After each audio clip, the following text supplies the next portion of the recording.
O tsunami científico, destruidor da ciência não interpretável, incompleta e incoerente. A planificação da física através da teoria dos unifótons. Amiga, amigo, eu sou José Roberto de Rezende, autor da teoria dos unifótons. Hoje trataremos das limitações da mecânica newtoniana. Galileu descobriu que, ao contrário do que pensava Aristóteles, não é necessário uma força para manter o movimento. Observou que um objeto, colocado a mover com certa velocidade em uma superfície plana, move distâncias maiores quanto mais lisas essas forem, e extrapolou essas experiências, imaginando uma superfície perfeitamente lisa e plana, onde entes materiais não mudariam de velocidade por si próprios. Newton julgou essa lei como muito importante e a nomeou como primeira, embora não descoberta por ele, mas por Galileu. Esta é a lei que caracteriza a inércia, a propriedade de um corpo de manter seu estado de repouso ou de movimento retilíneo uniforme. Um corpo não altera seu movimento, não desacelera, ou muda de direção por si próprio. A importância dessa lei, considerada a primeira por Newton, decorre dela tratar da comunicação elementar, a de movimento. A comunicação fundamental, pois sem movimento não ocorrem as outras comunicações. O que causa a inércia?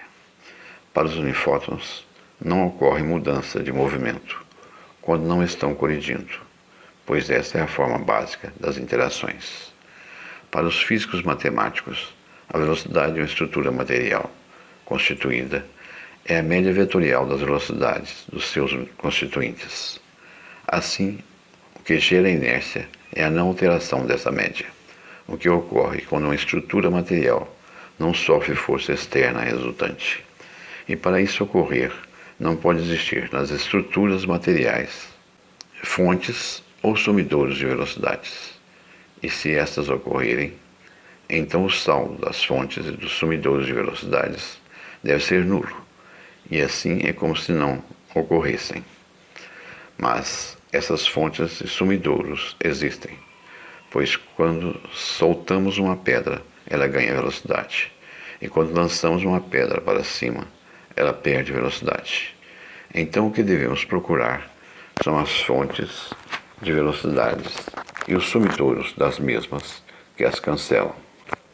De acordo com a lei das interações entre unifótons, nas colisões unitárias de um unifóton com apenas um outro, há apenas trocas das velocidades transferíveis entre os mesmos.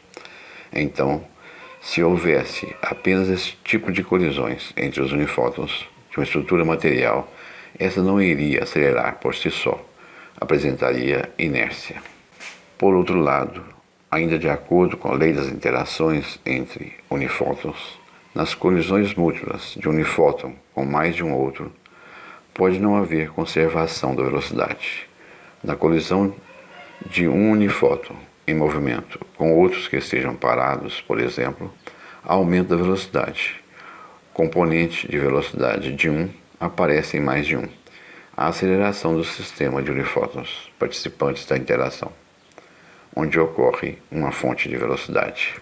E se, ao contrário, unifótons em movimento, segundo uma direção e sentido, colidem com um parado, há uma diminuição de velocidade. Componentes de velocidades de mais de um unifóton desaparecem e só resta uma, a desaceleração do sistema.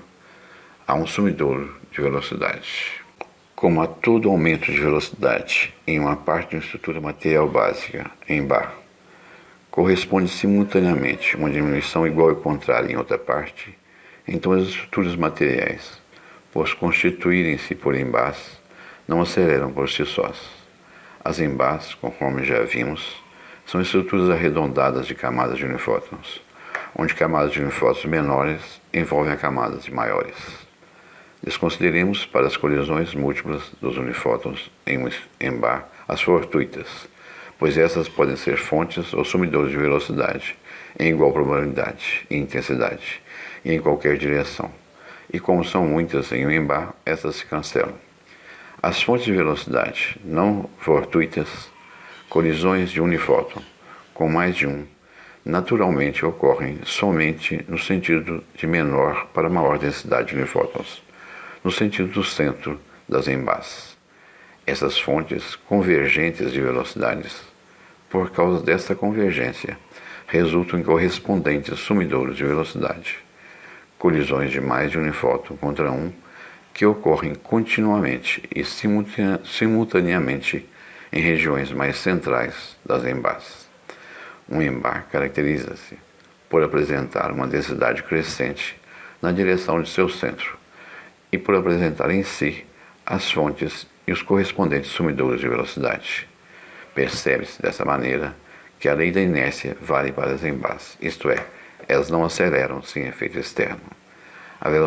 As velocidades surgidas nelas também nelas desaparecem.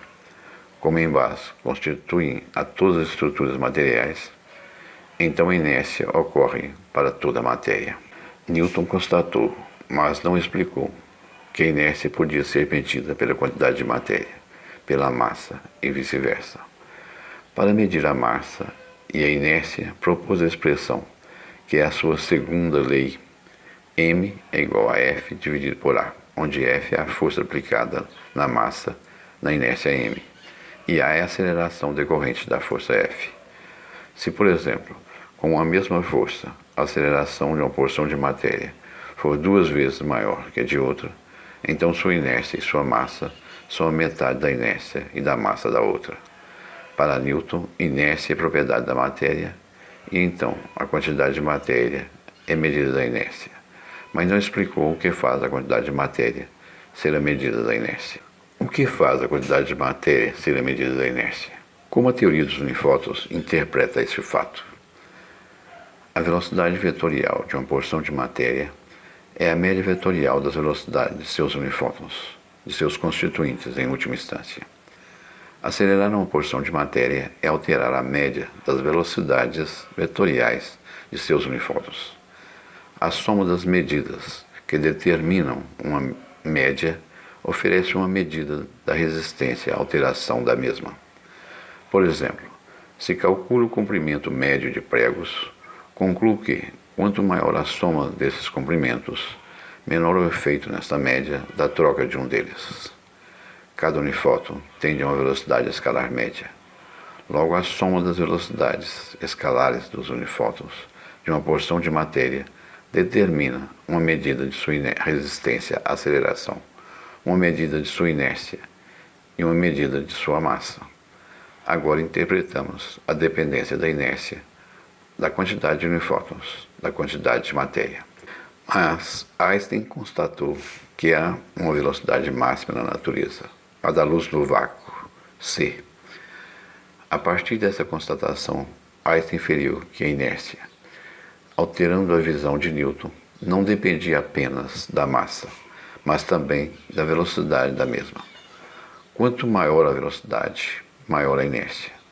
Ao contrário da visão de Newton, na velocidade da luz, a inércia de qualquer quantidade de matéria é infinita, pois os entes físicos não podem apresentar velocidade superior a c.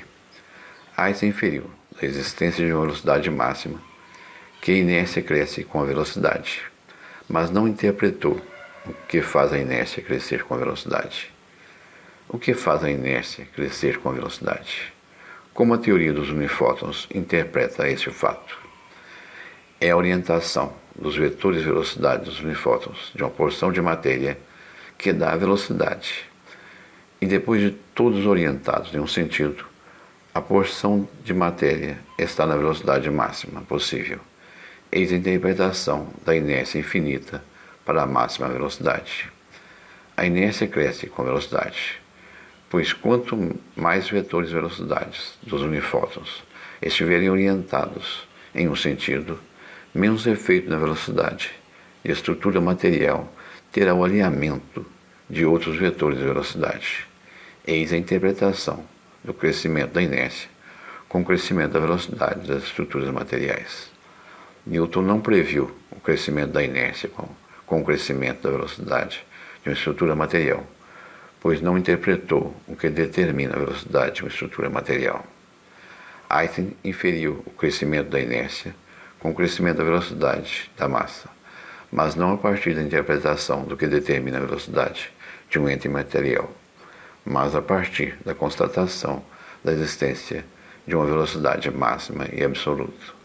Só agora, através da teoria dos unifótons, temos a interpretação, o que é mais que a explicação, da inércia depender da massa e da velocidade de uma estrutura material e crescer com essas grandezas.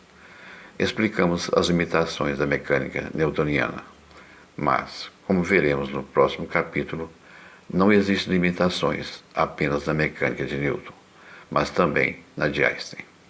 Obrigado pela sua atenção. Um grande abraço. Manifeste se você gostou. Deixe um like e participe do nosso chat. Inscreva-se em nosso canal. Veja o próximo assunto, onde trataremos das limitações da mecânica de Einstein.